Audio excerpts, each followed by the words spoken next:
I want to give a huge thank you to BetterHelp for sponsoring this episode. Therapy isn't something to run away from, it's a vessel to run towards. BetterHelp is the world's largest therapy service and it's 100% online, so break out your comfies. With BetterHelp, you can tap into a network of over 30,000 licensed and experienced therapists who can help you with a wide range of issues. To get started, you just answer a few questions about your needs and preferences in therapy. That way, BetterHelp can match you with the right therapist from their network. Then you talk to your therapist however you feel comfortable, whether it's via text, chat, phone, or video call. You can message your therapist at any time. Anytime. And schedule live sessions when it's convenient for you. No more fumbling to get a session on the calendar. You schedule based on when the time is right for you. If your therapist isn't the right fit for any reason, you can switch to a new therapist at no additional charge. Therapy changed my life for the better. Pun intended. And with BetterHelp, you get the same professionalism and quality you expect from in-office therapy, but with a therapist who is custom picked for you, more scheduling flexibility, and a more affordable price. Get 10% off your first month at betterhelp.com/Rocky. That's betterhelp.com/Rocky.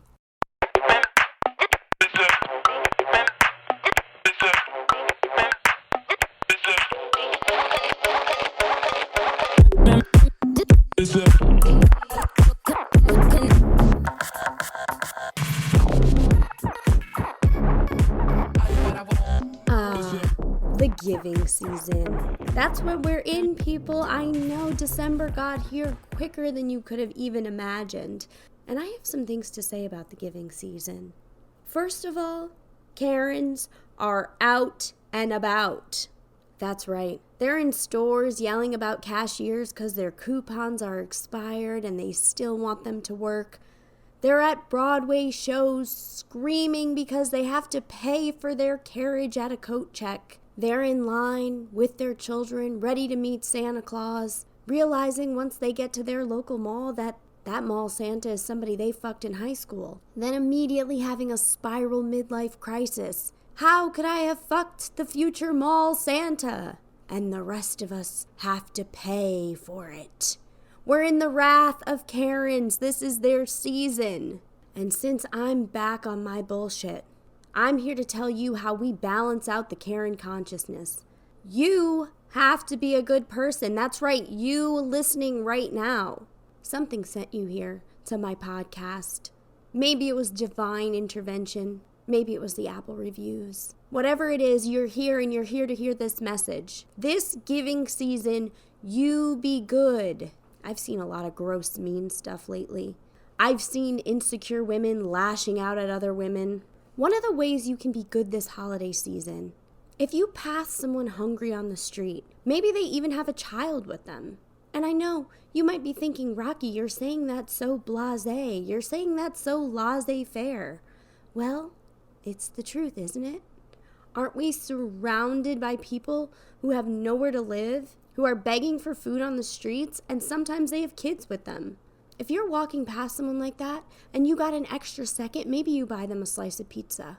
Maybe you give them the $2 that's in your pocket. We pay $4.99 a month to Apple for storage. Storage for invisible stuff. Really think about that. We pay for storage for stuff that lives in the air. Rent for dust. Make the collective conscious a little bit brighter by giving when you know you can give. Guess what? It's not going to break you. And I know it's not your job to pay people's salaries. That's what their bosses should be doing. Well, they don't. They don't. In a way, we're all riding the GoFundMe of life. There are programs and websites where you could buy a little kid a present for the holiday season. Do it. Your bar tab was like $150 this weekend. Buy the gift. If we don't all start trying to make an effort to make life a little bit better for each other, there will be no life to live. You, listening to this, who found your way to my podcast, you have more of an impact than you think. Your energy is real and you have control of your surroundings around you. Things are ugly out there. But just because things are ugly doesn't mean you have to be. What has inspired this week's opening? Well, like I said, the overwhelming amount of Karens that I've seen lately just having meltdowns left and right as if they're invincible from going viral. And also, I'm currently reading Britney Spears' audiobook, and by reading, I mean listening to it, and my God, the world was so unkind to Britney Spears. I mean, so unkind. Everyone should listen to this book. So if you're looking for a motivation to be nice, be motivated by the giving season. Be motivated by your own power. But most of all, do it for Britney Spears. Maybe you feel moved by my advice. And maybe you're saying to yourself, I'm not going to take advice from this woman. She's usually always running late and listening to the Pussycat Dolls Don't Ya on repeat. But I'm wiser than my playlist. And you'll just have to take my word on that one. Be good this holiday season, everybody, because karma is pretty instant.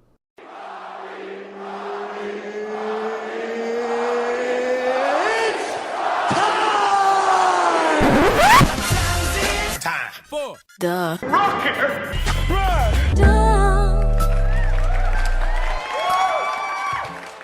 Welcome to the Rocky Rundown, where you get to learn a little bit about my week. Party God Squad, hello! Did you have a good week? I sure hope so. I hope it was easy like Sunday morning. And if it wasn't, I'm sorry. And I hope this week's better. I've been thinking a lot lately. I've been checking my mail.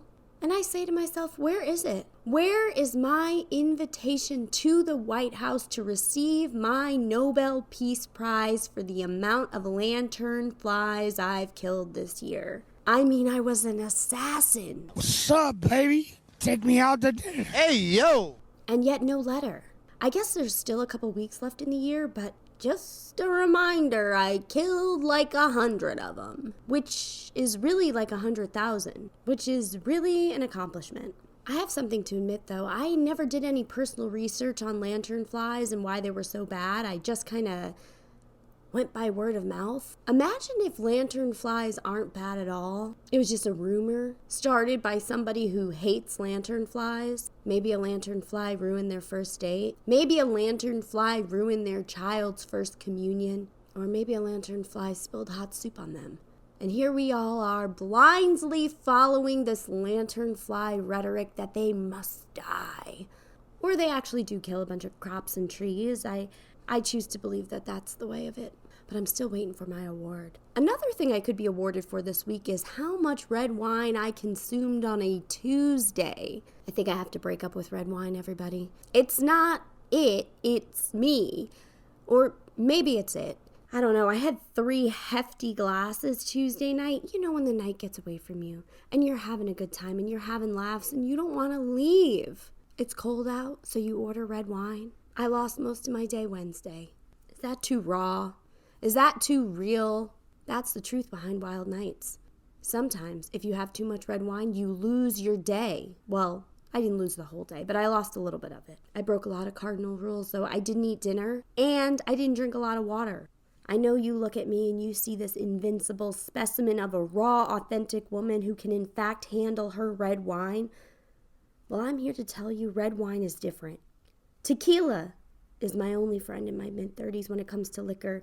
Tequila is like an acquaintance in high school that you never thought you'd maintain, and then they end up being one of the most loyal of all your friends. Is tequila loyal to everyone? No. A friend to all is a friend to none.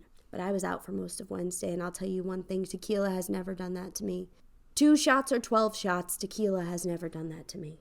I did enjoy tequila this weekend, celebrating my friend Kara's birthday. It was so much fun, as usual.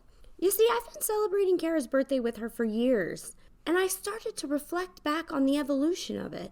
And they are always wild nights. In 2017, we hit up a fun barbecue joint, full of friends, full of great music. The next year, we went to something called Lebowski Fest, where there were burlesque dancers, themed drinks, comedy, and a screening of The Big Lebowski. One of my friends happened to have a large amount of marijuana on her. I'm talking a lot. And as we're going through security, this marijuana is confiscated. I mean, hundreds of dollars worth of marijuana is confiscated. We had to think of a plan. Let's tell the security that you have a medical marijuana card. I do have a medical marijuana card. Okay, perfect. We'll tell them that, and we'll get the weed back. Plus, I know a bar around the corner where I could stash it under the stairs. Don't ask me how or why, but that's where we'll hide it. We go up to the security guard, who's hidden the weed, I'm sure for work purposes, and tell them you have to give us that weed back. She has a medical marijuana card.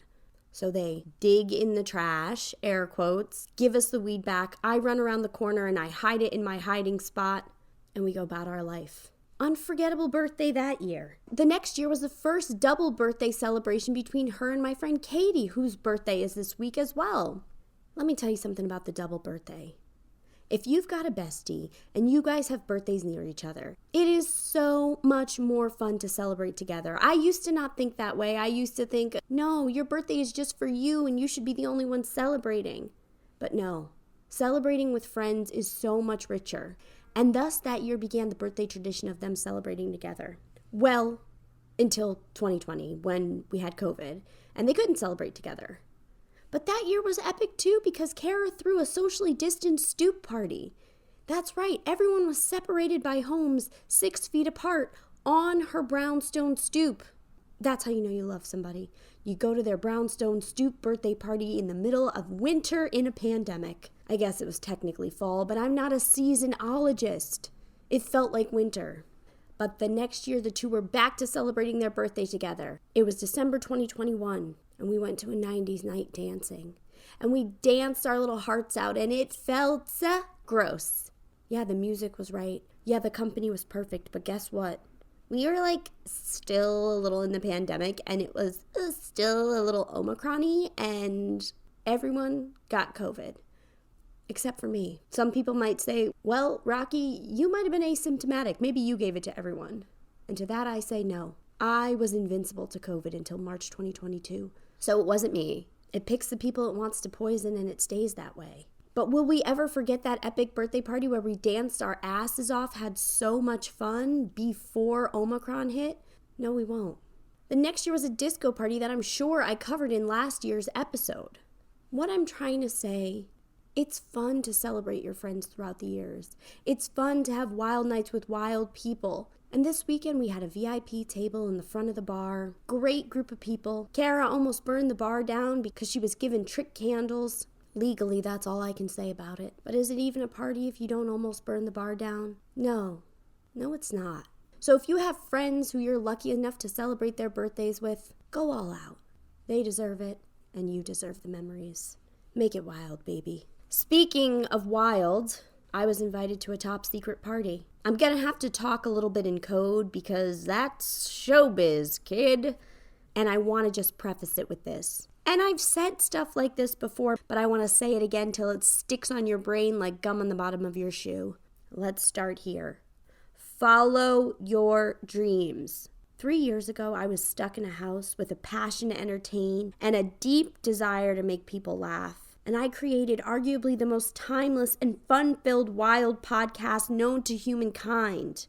You're welcome. And because I keep putting one foot in front of the other and persisting, a lot of my dreams have come true. That and my vision board. And I've been able to do some really cool stuff. This is not me bragging. This is me telling you, if you're in the privileged position to even follow your passions and dreams just a little bit, even just a little bit,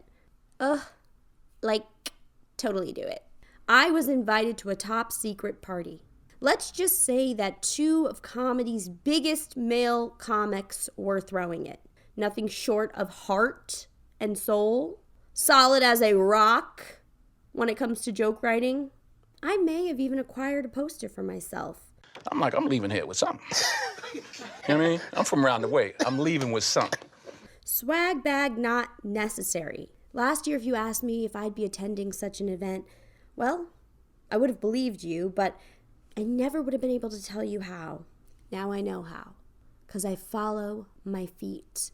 The party was dope. I wore a sexy red jumpsuit, to which one semi-famous comic by association said, "Ooh, red dress, red dress." It wasn't a dress, sir. It was a jumpsuit. It was awesome. All I'm saying is go for what you know, baby. You got it inside you. There's just one life. Live it up. That brings us to Rocky's highest thoughts, my most stoned thoughts of the week. Number 1, I low-key, high-key, low-key think that we should be nice to AI because they may be responsible for our evolution one day. Let's say you get on a bus driven by an AI robot and you don't say good morning. They may crash that bus on purpose because you suck. Start practicing on real humans. Number 2, I went to the store and I bought 1 potato to assist my dinner. And when I got home, I no longer had that potato. I guess if anybody sees it around the neighborhood, let me know. Number 3, be you. Because it's way harder to keep up a facade. And number 4, I was really high listening to Trevor Noah's new podcast. It's great and super intellectual. And he was saying how people are shamed for using too much plastic and not recycling it. But what about the companies that produce the plastic? Why are you the bad guy if you throw a water bottle in a regular trash can and not a recycling receptacle? But the company that makes the water bottle is rewarded with money. I just wanted to repeat that in case you don't listen to Trevor Noah's highly intellectual podcast. Maybe we don't have the same demo. Water bottles could be made of cardboard, and that's just a fact. We choose the plastic we buy, and we choose the plastic we support. Couple of plugs I want to plug in real quick. Wednesday, December 20th at 6 p.m., presented by Underbelly Comedy with host Cypher Sounds. There is going to be an epic comedy show at the Wythe Hotel. We put it up last month, sold out. People got free joints, great comedy, and you could play dominoes on the rooftop before the show or dominoes on the rooftop after the show. It's really a great deal. I would love to see you there. It's going to be so much fun. Tickets are available at events.wearethegoodlife.com. Bring your friends. And part 4 of the Fully Loaded recap is going to be up on my Patreon this Wednesday. If you want to hear how the story ends, well, you got to subscribe to my Patreon. If you haven't done so already, please like, share, and subscribe to the podcast. You can follow me at Wild Nights with Rocky on TikTok and Instagram, at Wild Nights Pod on X, formerly Twitter. But are we really just going to take that lying down and call it X? I don't think I can. If you want to support the show with your wallet, you can join my Patreon for $2 or $5 a month. Remember, this month, $5 will get you access to those continued Fully Loaded at Sea episodes. So please, join if you know what's good for you. You can also subscribe on YouTube if you want to see extended interviews with past guests and keep up with the show on that platform. A big thank you and a future thank you to everyone who's written and everyone who will write a review when this episode is over. It really does make a difference. Thank you, as always, for tuning in. And until next time, stay wild.